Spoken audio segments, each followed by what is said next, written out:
Transformación de las impresiones. La atención consciente excluye eso que se llama identificación. Cuando nos identificamos con las personas, con las cosas, con las ideas, viene la fascinación, y esta última produce sueño en la conciencia. Este tema trata de la transformación de uno mismo. En pasadas pláticas, tratamos sobre la importancia que tiene la vida en sí misma. Dijimos también que un hombre es lo que es su vida, y que esta es como una película. Al desencarnarnos la llevamos para vivirla en forma retrospectiva en el mundo astral, y que al retornarnos la traemos para proyectarla otra vez en la pantalla del cuerpo físico. Es claro que la ley de recurrencia existe, y que todos los acontecimientos se repiten, que todo vuelve realmente a ocurrir como sucedió, más las consecuencias buenas o malas. Es claro que la transformación de la vida es posible, si uno se lo propone profundamente. Transformación significa que una cosa cambia en otra cosa diferente. Es lógico que todo es susceptible a cambios. Los alquimistas de la Edad Media hablaban de la transformación del plomo en oro. Sin embargo, no siempre aludían a la cuestión metálica meramente física. Normalmente querían indicar con tal palabra la transformación del plomo de la personalidad en oro del espíritu. Así pues, conviene que reflexionemos en todas estas cosas. En los evangelios, la idea del hombre terrenal comparable con una semilla capaz de crecimiento, tiene la misma significación, como la tiene también la idea del renacimiento. Un hombre que nace otra vez. Es obvio que, si el grano no muere, la planta no nace. En toda transformación, existe muerte y nacimiento. En la gnosis, consideramos al hombre como una fábrica de 3 pisos que absorbe normalmente 3 alimentos. 1. El alimento común.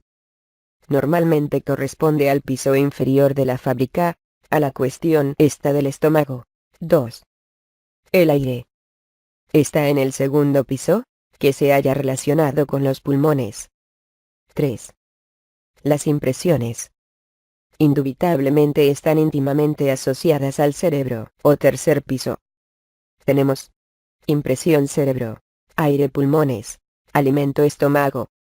El alimento que comemos sufre sucesivas transformaciones. Esto es incuestionable. El proceso de la vida en sí misma, por sí misma, es transformación. Cada criatura del universo vive mediante la transformación de una sustancia en otra. El vegetal, por ejemplo, transforma el aire, el agua y las sales de la tierra en nuevas sustancias vitales, en elementos vitales para nosotros, frutas, etc. Así pues, todo es transformación. Por la acción de la luz solar, varían los fermentos de la naturaleza.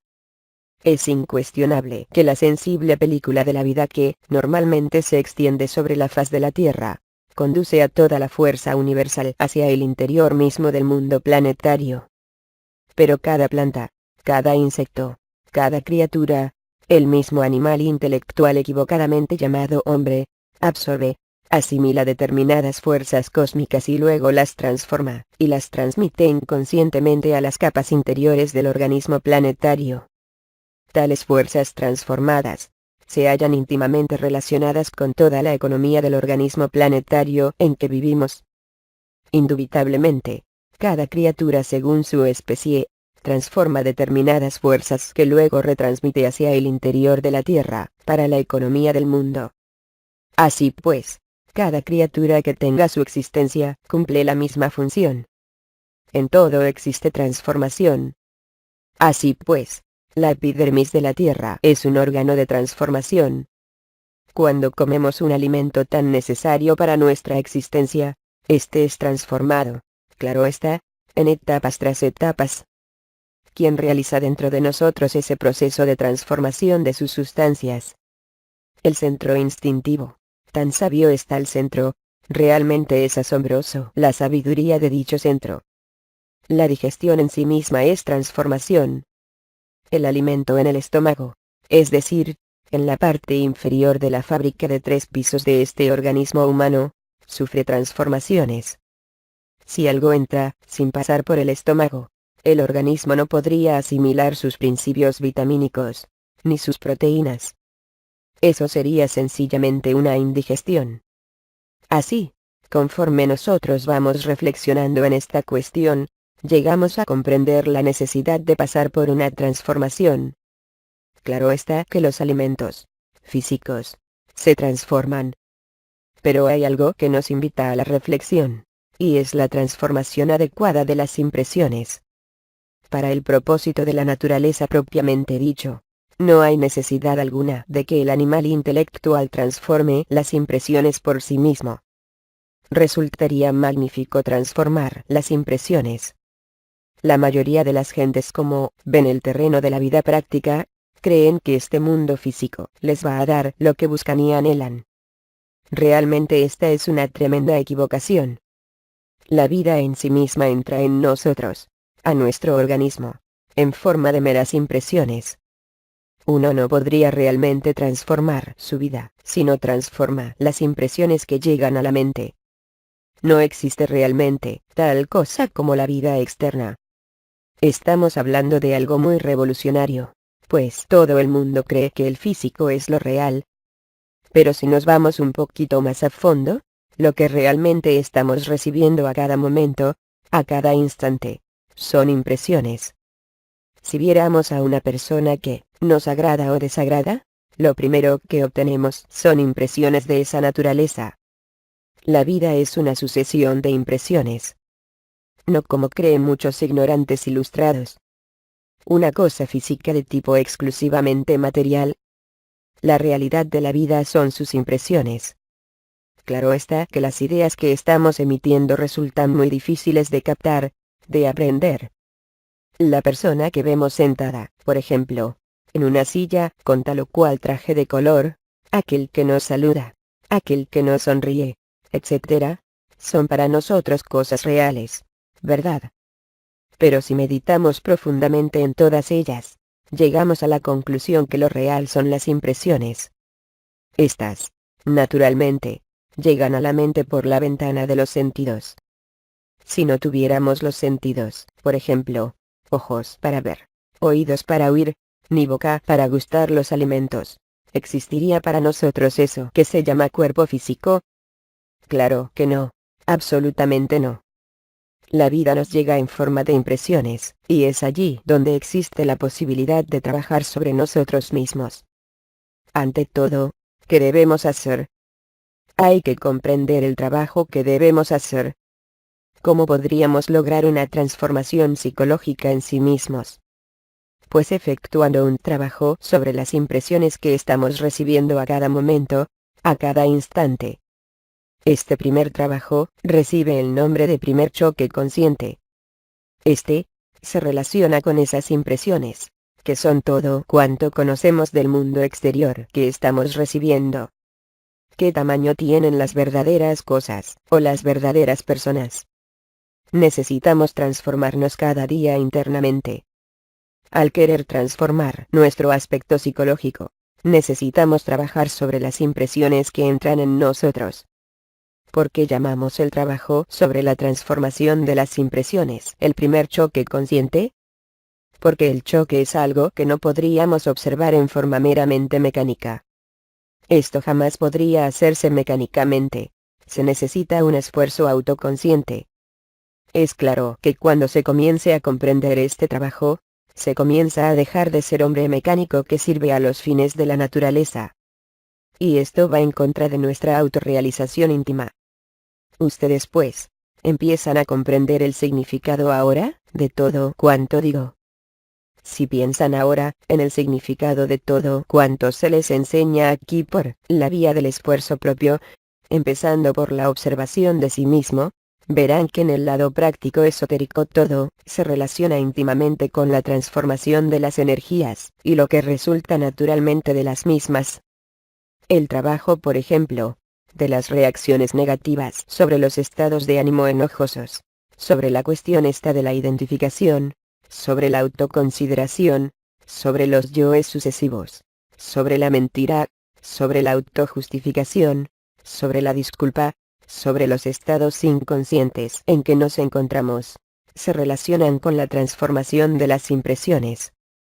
Así convendrán que en cierto modo el trabajo en sí se compara a la decisión en el sentido de que en una transformación es necesario, pues, que reflexionemos en esto, comprendamos lo que es el primer choque consciente. Es necesario formar un elemento de cambio en el lugar de entrada de las impresiones. No lo olviden. Mediante la comprensión del trabajo, ustedes pueden aceptar la vida como un trabajo realmente. Entonces estarán en un estado constante de recuerdo de sí mismo. Este estado de conciencia en sí mismo llevará a ustedes al terrible realismo de la transformación de las impresiones. Las mismas impresiones normalmente, o supranormalmente dijéramos mejor, los llevaría a una vida mejor en lo que a ustedes naturalmente respecta. Ya la vida no obrará más sobre ustedes como lo hacía antes. Comenzarán a pensar y a comprender de una manera nueva. Y esta es, naturalmente, el comienzo de su propia transformación. Pero mientras ustedes sigan pensando de la misma manera, es claro que no habrá ningún cambio interior. Transformar las impresiones de la vida es transformarse uno mismo. Esta forma enteramente nueva de pensar puede efectuarse. Comprenderán ustedes naturalmente. Reaccionar continuamente. Todas esas reacciones forman nuestra vida personal. Cambiar la vida de uno no es cambiar realmente nuestras propias reacciones. Pero la vida exterior nos llega como meras impresiones que nos obligan a reaccionar. La vida consiste principalmente en una serie sucesiva de reacciones negativas que se dan como respuesta incesante a las impresiones que llegan a la mente. Luego, nuestra tarea consiste en transformar las impresiones de la vida, de modo que no provoquen ese tipo de respuesta. Pero para lograrlo es necesario estarnos auto-observando de instante en instante, de momento en momento. Es urgente, pues, estar estudiando nuestras propias impresiones. No se puede dejar que las impresiones lleguen de un modo subjetivo, mecánico. Si lo hacemos, equivale a empezar la vida, a empezar a vivir más conscientemente. El individuo puede darse el lujo de que las impresiones lleguen mecánicamente, pero si no comete semejante error, si transforma las impresiones entonces, comienza a vivir conscientemente. Por eso se dice que ese es el primer choque consciente. Tal primer choque consciente consiste en transformar las impresiones que llegan a la mente en el momento de su entrada. Siempre se puede trabajar en el resultado de las mismas. Claro está que caducan, sin efecto mecánico, que siempre suelen ser desastrosas en el interior de nuestra psiquis. Una vibración definida del trabajo, una valoración de la enseñanza, significa que este trabajo esotérico-gnóstico debe ser llevado hasta el punto donde entran las impresiones, y son distribuidas mecánicamente en lugares equivocados por la personalidad para evocar las antiguas reacciones. Voy a tratar de simplificar esto. Por ejemplo, si arrojamos una piedra a un lago cristalino, se producen en él impresiones, y las respuestas a esas impresiones dadas por la piedra se manifiestan en ondas que van desde el centro a la periferia, ¿verdad? Bueno, ahora, este ejemplo. A la mente. Imaginémosla un momento como un lago. De pronto aparece la imagen de una persona. Esa imagen es como la piedra de nuestro ejemplo que llega al lago de la mente. Entonces la mente reacciona en forma de impresiones, ¿verdad? Digo, en forma de reacciones. Las impresiones son las que producen la imagen que llega a la mente. Las reacciones son las respuestas a tales impresiones. Si ustedes tiran una pelota contra un muro, el muro recibe la impresión. Luego viene la reacción, que consiste en el regreso de la pelota a quien la mandó. Bueno, puede que no llegue directamente, pero de todas maneras, rebota la pelota y eso es reacción. El mundo pues, está formado por impresiones. Por ejemplo, nos llega la imagen de una mesa a la mente a través de los sentidos. No podemos decir que ha llegado la mesa, o que la mesa se ha metido a nuestro cerebro. Eso sería absurdo. Pero si está metida la imagen de la mesa, entonces nuestra mente reacciona inmediatamente diciendo: esta es una mesa, que es de madera, o de metal, etc. Bien, ahora Hay impresiones que no son agradables. Por ejemplo, las palabras de un insultador. No podríamos transformar esas palabras del insultador. Las palabras son como son. Entonces, ¿qué podríamos hacer? Transformar las impresiones que tales palabras nos producen. Sí, eso es posible. La enseñanza gnóstica nos enseña a cristalizar la segunda fuerza del Cristo en nosotros mediante un postulado que dice: hay que recibir con agrado las manifestaciones desagradables de nuestros semejantes. He ahí el modo de transformar las impresiones que producen en nosotros las palabras de un insultador. Este postulado nos llevará naturalmente hasta la cristalización de la segunda fuerza, el Cristo, en nosotros. Hacer que el Cristo venga a tomar forma en nosotros. Es un postulado sublime, esotérico en un 100%. Si del mundo físico no conocemos, sino las impresiones, entonces propiamente el mundo físico no es tan externo como creen las gentes. Con justa razón dijo Emmanuel Kant: lo exterior es lo interior. Así pues, si lo interior es lo que cuenta, debemos transformar lo interior. Las impresiones son interiores. Así pues, todos los objetos y cosas, todo lo que vemos existe en nuestro interior en forma de impresiones que vibran incesantemente dentro de nuestra psiquis. El resultado mecánico de tales impresiones ha sido todos esos elementos inhumanos que llevamos dentro, y que normalmente los hemos llamado yoes, y que en su conjunto constituyen el sí mismo. Supongamos, por ejemplo, que un individuo vea a una mujer provocativa y que no transforme sus impresiones. El resultado será que las mismas, de tipo naturalmente lujurioso, producen en él el deseo de poseerla.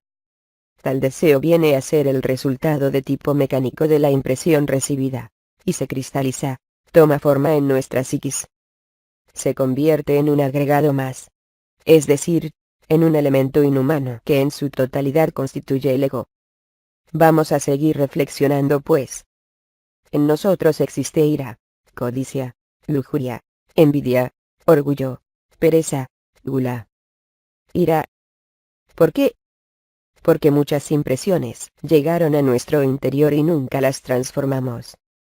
El resultado mecánico de tales impresiones de ira, forman los yoes que existen, y viven en nuestra psiquis, y que constantemente nos hacen sentir coraje. Codicia. Indubitablemente, muchas cosas en nosotros despertaron codicia. El dinero, las joyas, las cosas materiales de toda clase, etc. Esas cosas, esos objetos, llegaron a nosotros en forma de impresiones, en otra cosa diferente, en una atracción por la belleza o la alegría, etc. Tales impresiones no transformadas, naturalmente se convierten en yoes de codicia. Lujuria. Ya dije que distintas formas de lujuria llegaron a nosotros en forma de impresiones, es decir, surgieron en el interior de nuestra mente, imágenes de tipo erótico, cuya reacción fue la lujuria. Como quiera que nosotros no transformamos esas ondas lujuriosas, esas impresiones, ese sentir lujurioso, ese erotismo malsano, naturalmente que el resultado no se hizo esperar. Fue completamente mecánico. Nacieron nuevos yoes en el interior de nuestra psiquis, yoes morbosos. Nadie podría decir que está viendo un árbol en sí mismo, está viendo la imagen del árbol, pero no el árbol. La cosa en sí, como decía Emmanuel Kant, nadie la ve. Se ve la imagen de la cosa. Es decir, surge en nosotros la impresión sobre un árbol, sobre una cosa, y estas son internas. El resultado mecánico no se deja esperar. Es el nacimiento de nuevos yoes que vienen a esclavizar aún más nuestra conciencia, que vienen a intensificar el sueño en que vivimos. Cuando uno comprende realmente que todo lo que existe dentro de uno mismo, con relación al mundo físico, no son más que impresiones, comprende también la necesidad de transformar esas impresiones. Y al hacerlo, se produce la transformación de uno mismo. No hay cosa que más duela que la calumnia o las palabras de un insultador. Si uno es capaz de transformar las impresiones que le producen tales palabras, pues esas quedan sin valor alguno. Es decir, quedan como un cheque sin fondo. Ciertamente las palabras de un insultador no tienen más valor que el que les da el insultado. Así que si el insultado no les da valor, repito, quedan como un cheque sin fondo. Cuando uno comprende esto, transforma entonces las impresiones de tales palabras, por ejemplo, en algo distinto, en amor, en comprensión para el insultador. Esto, naturalmente, significa transformación. Así, necesitamos estar transformando incesantemente las impresiones, no solo las presentes, sino las pasadas. Dentro de nosotros existen muchas impresiones que cometimos el error de no haberlas transformado en el pasado. Muchos resultados mecánicos de las mismas son los tales yoes que hay que desintegrar, a fin de que la conciencia quede libre y despierta. Las cosas, las personas, dentro de ustedes, dentro de sus mentes. Si transforman, esas impresiones transforman la vida de ustedes. Cuando en uno hay, por ejemplo, una persona orgullosa de su posición social, de su dinero, pero si esa persona piensa, por ejemplo, que su posición social es una cuestión meramente mental, que son una serie de impresiones que han llegado a su mente, impresiones sobre su estado social, cuando piensa que tal estado no es más que una cuestión mental, o cuando analiza la cuestión de su valor, viene a darse cuenta que su posición existe en su mente en forma de impresiones. Esa impresión que produce el dinero y la posición social, no es más que las impresiones internas de la mente. Con el solo hecho de comprender que solo son impresiones de la mente, haciendo transformación de las mismas, entonces el orgullo por sí mismo decae, se desploma, nace en forma natural dentro de nosotros la humildad. Continuando así con estos procesos de la transformación de las impresiones, proseguimos con algo más. Por ejemplo, una imagen de una mujer lujuriosa llega a la mente. Tal imagen es una impresión, obviamente. Nosotros podríamos transformar esa impresión lujuriosa mediante la comprensión. Bastaría con que pensemos en ese instante que esa mujer ha de morir y que su cuerpo se desintegrará en la sepultura. Sería esto más que suficiente como para transformar esa impresión lujuriosa en castidad. Si no se transforma, se convertiría en yoes de lujuria. Así pues, conviene que mediante la comprensión transformemos las impresiones que surgen en la mente. Creo que van entendiendo que el mundo exterior no es tan exterior como normalmente se cree. Es interior todo lo que nos llega del mundo. No son más que impresiones internas. Nadie podría meter un árbol dentro de su mente, una silla, una casa, un palacio, una piedra. Todo llega a nuestra mente en forma de impresiones. Eso es todo. Impresiones de un mundo que llamamos exterior, y que realmente no es tan exterior como se cree. Conviene, pues, que nosotros transformemos las impresiones mediante la comprensión. Si alguien nos saluda, nos alaba, ¿cómo transformaríamos la vanidad que tal o cual adulador podría provocar en nosotros? Obviamente las alabanzas, las adulaciones, no son más que impresiones que llegan a la mente, y ésta reacciona en forma de vanidad. Pero si se transforman esas impresiones, la vanidad se hace imposible. ¿Cómo se transformarían, pues, las palabras de un adulador? Mediante la comprensión. Cuando uno comprende realmente que no es más que una infinitesimal criatura en un rincón del universo, de hecho transforma por sí mismo tales impresiones de alabanza, de lisonja, en algo distinto. Convierte a tales impresiones en lo que son: polvo, polvareda cósmica. Porque comprende su propia posición. Sabemos que nuestro planeta Tierra es un grano de arena en el espacio. Pensemos que en la galaxia en que vivimos, compuesta por millones de mundos, ¿qué es la Tierra? Es una partícula de polvo en el infinito y nosotros, dijéramos, somos unos microorganismos dentro de esa partícula. Entonces, ¿qué? Si nosotros comprendiéramos esto cuando nos adulan, haríamos una transformación de las impresiones que se relacionan con la lisonja y la adulación o alabanza, y no reaccionaríamos como resultado en forma de orgullo, ¿verdad? Tanto más reflexionemos en esto, vemos más y más la necesidad de una transformación completa de las impresiones. Todo lo que vemos externo es interior. Si no trabajamos con lo interior, vamos por el camino del error, porque no modificamos entonces nuestros hábitos. Si queremos ser distintos necesitamos transformarnos íntegramente. Y si queremos transformarnos, debemos empezar por transformar las impresiones animales, bestiales, en elementos de la devoción. Entonces surge en nosotros la transformación sexual, la transmutación. Incuestionablemente, esta cosa de las impresiones merece ser analizada en forma clara y precisa. La personalidad que hemos recibido o adquirido, recibe las impresiones de la vida, pero no las transforma, porque prácticamente es algo muerto. Si las impresiones cayeran directamente sobre la esencia, es obvio que serían transformadas, porque de hecho, ella las depositaría en el centro correspondiente de la máquina humana. La personalidad es el término que se aplica a todo cuanto adquirimos. Es claro que traduce todas las impresiones de todos los lados de la vida de un modo limitado, y prácticamente estereotipado con arreglo a su calidad y asociación. A este respecto, en el trabajo se compara a veces la personalidad como una pésima secretaria que está en la habitación de enfrente, que se ocupa de todas las ideas, conceptos, preconceptos, opiniones y prejuicios.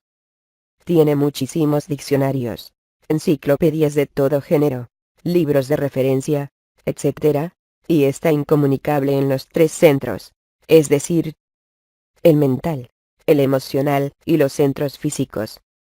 Y como consecuencia o corolario, resulta de ello que se pone en comunicación casi siempre con centros equivocados.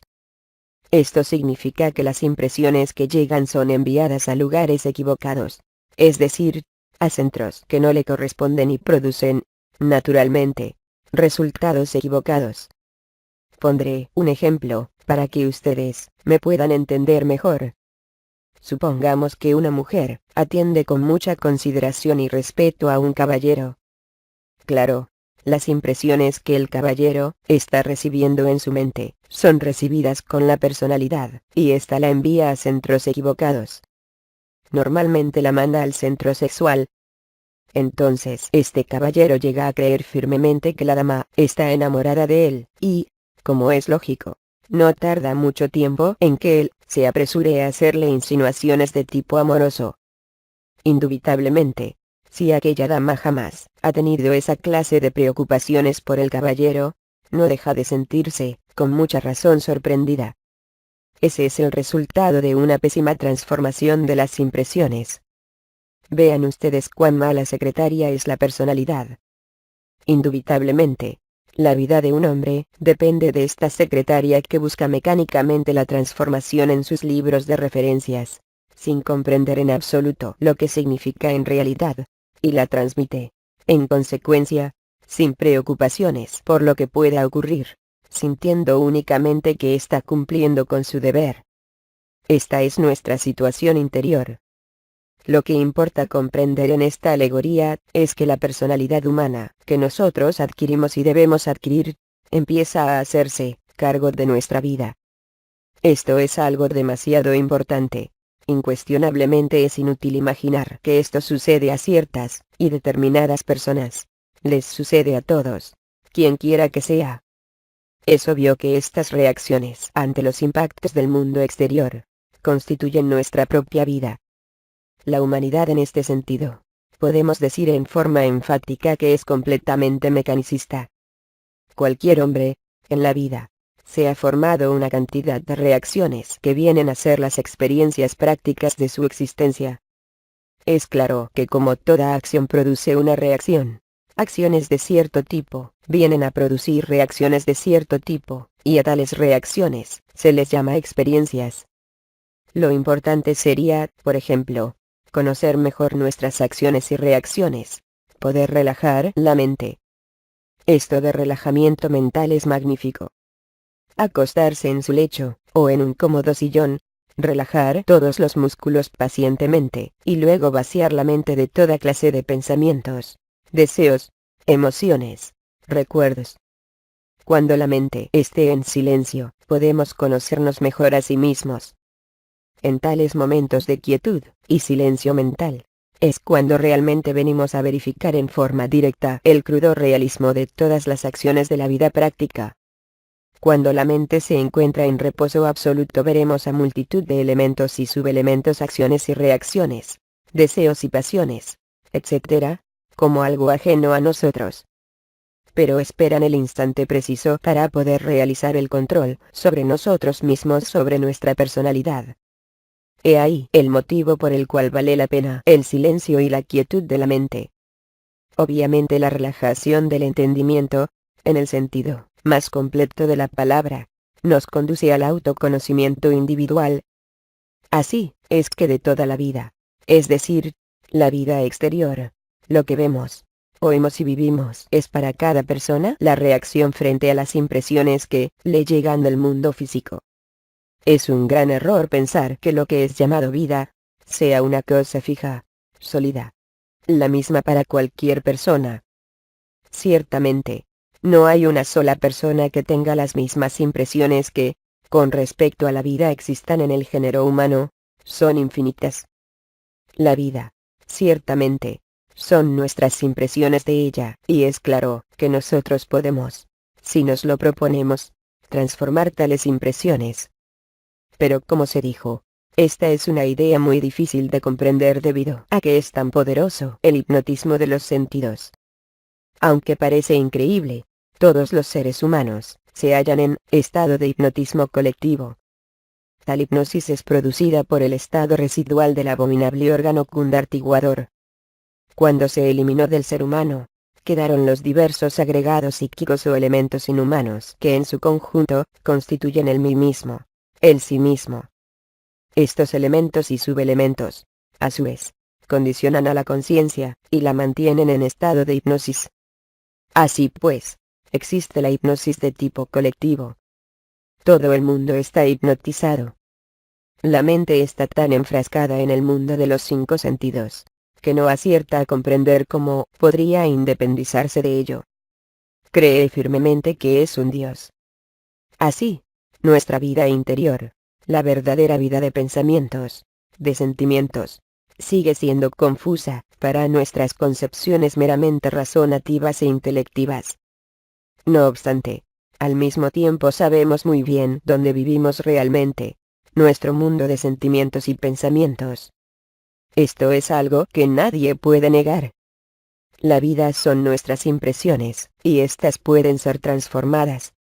Así pues, necesitamos aprender a transformar mejor las impresiones. Pero no es posible transformar cosa alguna en nosotros, si seguimos pegados al mundo de los 5 sentidos. Como dije en pasadas pláticas, el trabajo le enseña a uno que si el trabajo es negativo, se debe a la culpa propia. Desde el punto de vista sensorial, es que esta o aquella persona del mundo exterior, a quien uno ve y oye por medio de los ojos u oídos, tiene la culpa. Esta persona, a su vez, dirá que nosotros somos los culpables. Pero realmente, la culpa está en las impresiones que nosotros tengamos sobre las personas. Muchas veces pensamos que una persona es perversa cuando en el fondo esa persona es una mansa oveja. Conviene mucho aprender a transformar todas las impresiones que nosotros tengamos sobre la vida. Aprender a recibir, dijéramos con agrado, las manifestaciones desagradables de nuestros semejantes. Hablando científicamente sobre las impresiones que llegan a nosotros, y del modo de transformarlas, diremos lo siguiente. Las impresiones que llegan a nosotros corresponden al hidrógeno 48,